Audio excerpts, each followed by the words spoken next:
ಎಲ್ಲರಿಗೂ ನಮಸ್ಕಾರ. ನೀವು ನೋಡ್ತಾ ಇದ್ದೀರಾ ಟಿವಿ ವಿಕ್ರಮ. ರೀಪೋಸ್ ಅರ್ಪಿಸುವ ಸ್ಪಾಟ್ಲೈಟ್ ಕಾರ್ಯಕ್ರಮಕ್ಕೆ ಸ್ವಾಗತ. ನಾನು ಮುಮ್ತಾಜ್ ಅಬ್ದುಲ್ ನೆಲೆಡ್ಕ. ವೀಕ್ಷಕರೇ, ಹಿಂದೂ ಫೈರ್ ಬ್ರ್ಯಾಂಡ್ ಬುಲ್ಡೋಸರ್ ಬಾಬಾ ಯೋಗಿ ಆದಿತ್ಯನಾಥ್ ಜಿ ಮತ್ತೆ ಸುದ್ದಿಯಲ್ಲಿದ್ದಾರೆ. ಏನು ಬಹುಶಃ ಯೋಗಿಜಿ ಸುದ್ದಿಯಲ್ಲಿ ಇರದೇ ಇರುವಂಥದ್ದು ಬಹಳ ಅಪರೂಪ ಅಂತ ಅನ್ಸುತ್ತೆ. ಯಾವುದಾದ್ರೂ ಒಂದು ವಿಚಾರದಲ್ಲಿ ಖಂಡಿತವಾಗ್ಲೂ ಯಾವಾಗಲೂ ಸುದ್ದಿಯಲ್ಲಿ ಯೋಗಿಜಿ ಇದ್ದೇ ಇರ್ತಾರೆ. ವೀಕ್ಷಕರೇ, ನೀವು ಮೋದಿಜಿಯವರ ಆಪರೇಷನ್ ಸಿಂಧೂರದ ಬಗ್ಗೆ ಕೇಳಿದ್ದೀರಾ, ಅದನ್ನು ನೋಡಿದ್ದೀರಾ ಕೂಡ. ಆದರೆ ಯೋಗಿ ಆದಿತ್ಯನಾಥ್ ಜಿ ಅವರ ಆಪರೇಷನ್ ಲಾಂಗ್ಡಾ, ಅದೇ ರೀತಿ ಆಪರೇಷನ್ ಖಲಾಸ್ ಈಗ ಚಾಲ್ತಿಯಲ್ಲಿದೆ. ವೀಕ್ಷಕರು, ಉತ್ತರ ಪ್ರದೇಶದ ಬರೇಲಿಯಲ್ಲಿ ಐ ಲವ್ ಮೊಹಮ್ಮದ್ ವಿವಾದ ಹಿಂಸಾಚಾರಕ್ಕೆ ತಿರುಗಿದ್ದು ನಿಮಗೆಲ್ಲರಿಗೂ ಗೊತ್ತೇ ಇದೆ. ಸೆಪ್ಟೆಂಬರ್ 9ನೇ ತಾರೀಕಿಗೆ ಕಾನ್ಪುರದ ಬಾರಾಫಾತ್ ಮೆರವಣಿಗೆ ಸಂದರ್ಭದಲ್ಲಿ ಐ ಲವ್ ಮೊಹಮ್ಮದ್ ಅಂತ ಬರೆದಿರುವಂತಹ ಫಲಕಗಳಿಂದ ಈ ಒಂದು ವಿವಾದ ಹುಟ್ಕೊಳ್ಳುತ್ತೆ. ಅದಾದ ನಂತರ ಅದನ್ನ ಒಂದು ಆಂದೋಲನವಾಗಿ ಬದಲಾಯಿಸಿಬಿಡ್ತಾರೆ. ಹಾಗೆ ಅದು ಮುಂದುವರೆದು ಸೆಪ್ಟೆಂಬರ್ 26ನೇ ತಾರೀಕಿಗೆ ಬರೇಲಿಯಲ್ಲಿ ಶುಕ್ರವಾರದ ನಮಾಜ್ ನಂತರ ಕೊತ್ವಾಲಿ ಪ್ರದೇಶದ ಮಸೀದಿಯ ಹೊರಗೆ 2000ಕ್ಕೂ ಹೆಚ್ಚು ಜನರ ಗುಂಪು ಜಮಾಯಿಸಿ ಅಲ್ಲಿ ಪ್ರತಿಭಟನೆಗೆ ಮುಂದಾಗ್ತಾರೆ. ಅಂಡ್ ಆ ಪ್ರತಿಭಟನಾಕಾರರನ್ನ ಚದುರಿಸೋದಕ್ಕೆಂದು ಪೊಲೀಸರು ಪ್ರಾರಂಭ ಮಾಡಿದಾಗ ಅವರಲ್ಲಿ ಒಂದಷ್ಟು ಮಂದಿ ಕಲ್ಲು ತೂರಾಟವನ್ನು ನಡೆಸೋದಕ್ಕೆ ಪ್ರಾರಂಭ ಮಾಡ್ತಾರೆ. ಇದರಲ್ಲಿ 10 ಮಂದಿ ಪೊಲೀಸರು ಗಾಯಗೊಳ್ತಾರೆ. ಅಂಡ್ ಈ ಪ್ರತಿಭಟನೆ ಹಿಂಸಾಚಾರಕ್ಕೆ ತಿರುಗುತ್ತೆ. ಒಂದು ರೀತಿಯಲ್ಲಿ ದೊಡ್ಡ ಮಟ್ಟದ ಸುದ್ದಿ ಆಗುತ್ತೆ, ರಾಷ್ಟ್ರ ಮಟ್ಟದ ಸುದ್ದಿ ಆಗುತ್ತೆ. ಈ ಪ್ರತಿಭಟನೆಗೆ ಮೂಲ ಕಾರಣಕರ್ತನಾಗಿದ್ದಂತಹ ಮೌಲಾನಾ ರಾಜಾ ತೌಕೇರ್ ರಾಜಾನಿಗೆ ಯೋಗಿಜಿಯವರು ಭಾಷಣದಲ್ಲಿ ಸರಿಯಾಗಿ ಉತ್ತರವನ್ನು ಕೂಡ ಕೊಡ್ತಾರೆ.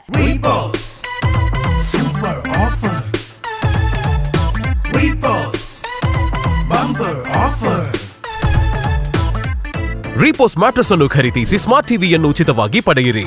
ರೀಪೋಸ್ ಮ್ಯಾಟ್ರೆಸ್. पर्व और त्योहारों के दौरान आपने देखा होगा, जब भी पर्व और त्योहार आते थे उत्पात शुरू हो जाती थी. अब उत्पातियों और उपद्रवियों को पता लगेगा कि 7 पीढ़ियां याद आएंगी उनको, क्योंकि कभी कभी बुरी आदतें जाती नहीं लोगों की, तो उसके लिए उनकी डेंटिंग पेंटिंग करवानी पड़ती है कायदे से, जिससे उनकी बुरी आदतों को हम ठीक कर सकें. और यही डेंटिंग पेंटिंग आपने देखा होगा कल बरेली के अंदर हो मौलाना भूल गया कि शासन किसका है. वो ये मानता था धमकी देंगे और हम जबरदस्ती जाम कर देंगे.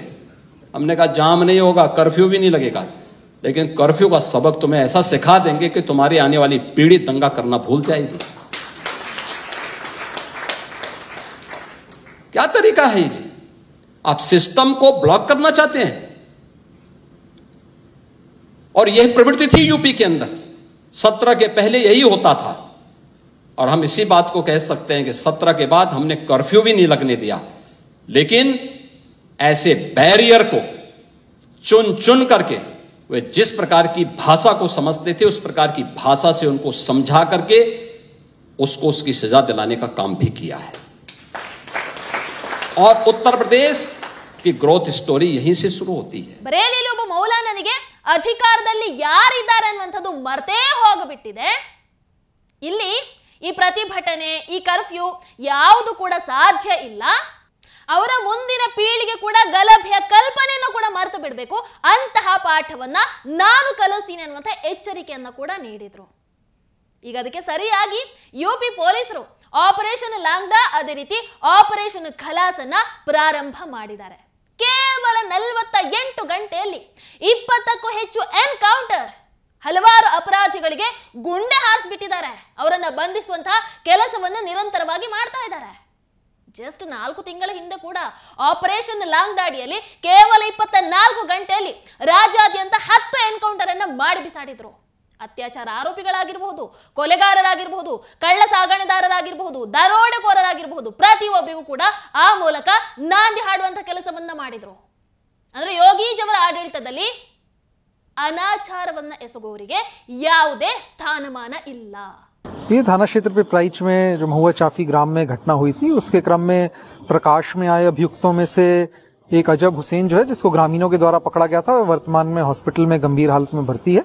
इसके अतिरिक्त एक अभियुक्त रहीम, जिसकी पुलिस को तलाश थी, उसकी एसओ पिपराइच एवं कुशीनगर पुलिस की टीम के द्वारा अभी जॉइंट ऑपरेशन में गिरफ्तारी हुई है, जिसमें उसके द्वारा पुलिस टीम पर फायरिंग की गई थी और जवाबी आत्मरक्षार्थ पुलिस फायरिंग में उसको गोली लगी है, जिसका पुलिस के द्वारा उसको गिरफ्तार किया गया है। इसके अतिरिक्त 2 अन्य अभियुक्त छोटू और राजू को हिरासत में लेकर के पूछताछ व अग्रिम विधिक कार्रवाई की जा रही है। 2 अन्य अभियुक्त जो इस केस में जिनकी पहचान अभी तक हुई है, उनके खिलाफ उनके ऊपर पुरस्कार घोषित किया गया और उनको पकड़ने के लिए जो हमारी 5 टीमें बनी हुई थी, वैसे सब टीमें लगी हुई हैं। अब तक टोटल इस केस में 4 लोग अकाउंट फॉर हो चुके हैं और अग्रिम विवेचनात्मक कार्रवाई चल रही है। जो भी प्रगति होगी आपको अवगत करवाया जाएगा। ವೀಕ್ಷಕರೇ, ಬರೇಲಿಯಲ್ಲಿ ಗಲಭೆಕೋರರ ವಿರುದ್ಧ ಯುಪಿ ಯೋಗಿಜಿ ಸರ್ಕಾರ ಕಠಿಣ ಕ್ರಮವನ್ನ ಕೈಗೊಳ್ತಾ ಇದ್ದ ಹಾಗೇನೆ AIMIM ನ ವಾರಿಸ್ ಪಠಾಣ್ ಪಾಪ ಅವರಿಗೆ ದುಃಖ ತಾಳ್ಕೊಳ್ಳೋಕ್ಕಾಗದೆ ಅಸಮಾಧಾನವನ್ನು ವ್ಯಕ್ತಪಡಿಸಿಬಿಟ್ಟಿದ್ದಾರೆ. ಏನು?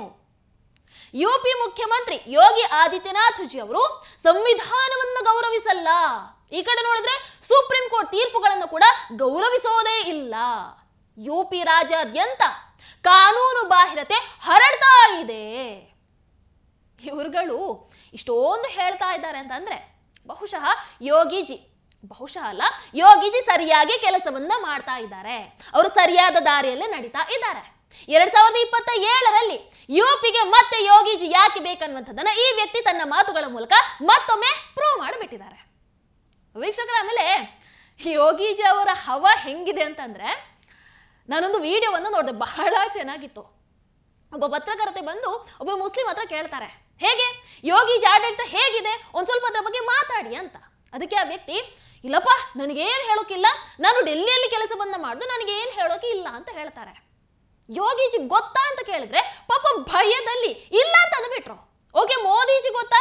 ಹಾ, ಮೋದಿಜಿ ಗೊತ್ತು, ಪ್ರಧಾನಿ ಒಳ್ಳೆ ಕೆಲಸವನ್ನ ಮಾಡ್ತಾ ಇದ್ದಾರೆ ಅಂತ ಹೇಳ್ತಾರೆ. ಕೊನೆಯದಾಗಿ ಬರೇಲಿಯಲ್ಲಿ ಏನಾಯ್ತಲ್ವಾ, ಆ ಪ್ರತಿಭಟನೆ ಏನಾಯ್ತಲ್ವಾ, ಅದ್ರ ಬಗ್ಗೆ ಏನ್ ಹೇಳೋದಕ್ಕೆ ಇಷ್ಟಪಡ್ತೀರಾ ಅಂತ ಕೇಳಿದ್ರೆ ನನಗಿದ್ರ ಬಗ್ಗೆ ಏನು ಗೊತ್ತಿಲ್ಲ ಅಂತ ಹೇಳ್ತಾರೆ. ಅಂದ್ರೆ ಭಯ ಪಡ್ಕೊಂಡು, ಯಾಕಿಷ್ಟು ಭಯ ಪಡ್ತಾ ಇದ್ದೀರಾ ಅಂತ ಕೇಳಿದ್ರೆ ಹೌದು ನನಗೆ ಭಯ ಇದೆ ಅಂತ ಹೇಳ್ಬಿಡ್ತಾರೆ. ಅಂದ್ರೆ ಆ ಒಂದು ವಿಡಿಯೋದ ಮೂಲಕ ಯೋಗಿಜಿ ಅವರು ಏನನ್ನೋದನ್ನ ತೋರಿಸುತ್ತೆ. ನಿಜವಾಗ್ಲೂ ವಿಡಿಯೋವನ್ನು ನೀವು ನೋಡ್ಲೇಬೇಕು.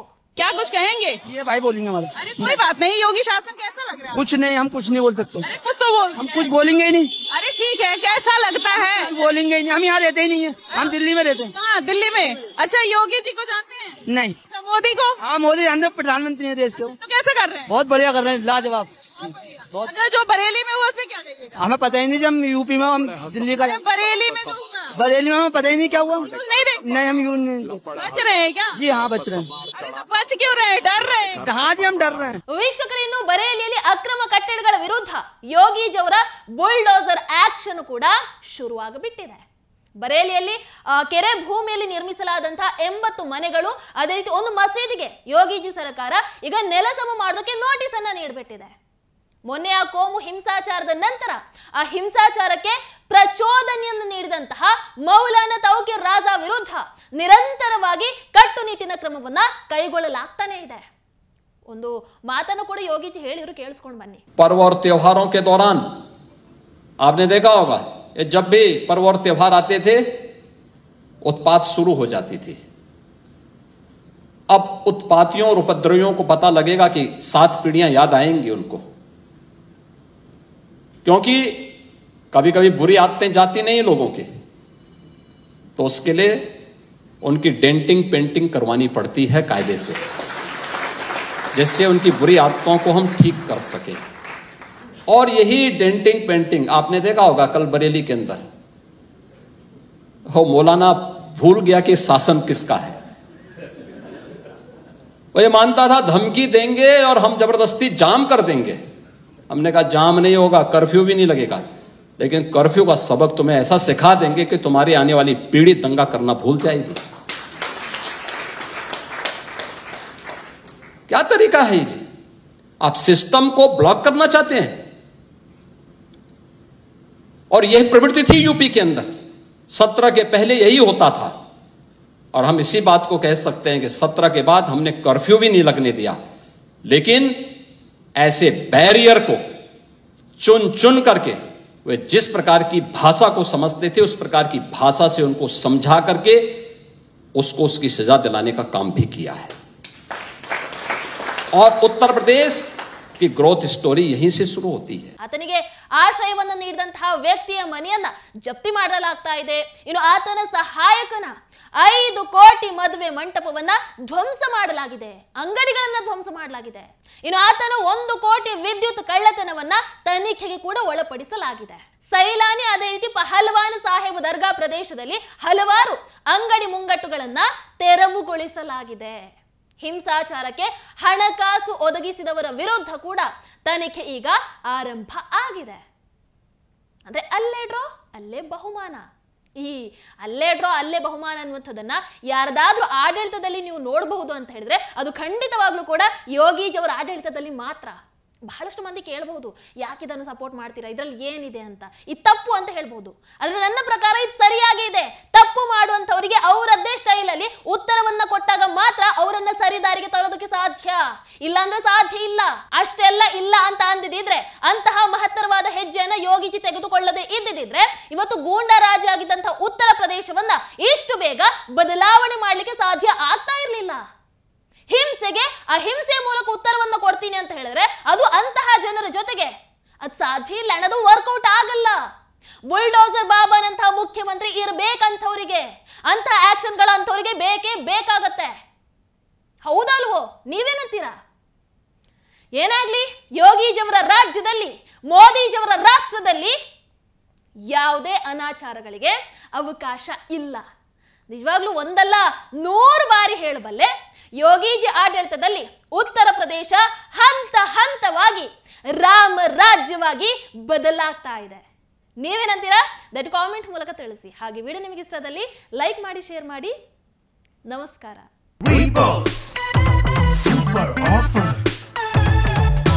Repos bumper offer. Repos mattress ಅನ್ನು ಖರೀದಿಸಿ ಸ್ಮಾರ್ಟ್ ಟಿವಿಯನ್ನು ಉಚಿತವಾಗಿ ಪಡೆಯಿರಿ. ರೀಪೋಸ್ ಮ್ಯಾಟ್ರೆಸ್. ಟಿವಿ ವಿಕ್ರಮ, ದೇಶ ನಿಮ್ಮ ಕೈಯಲ್ಲಿ.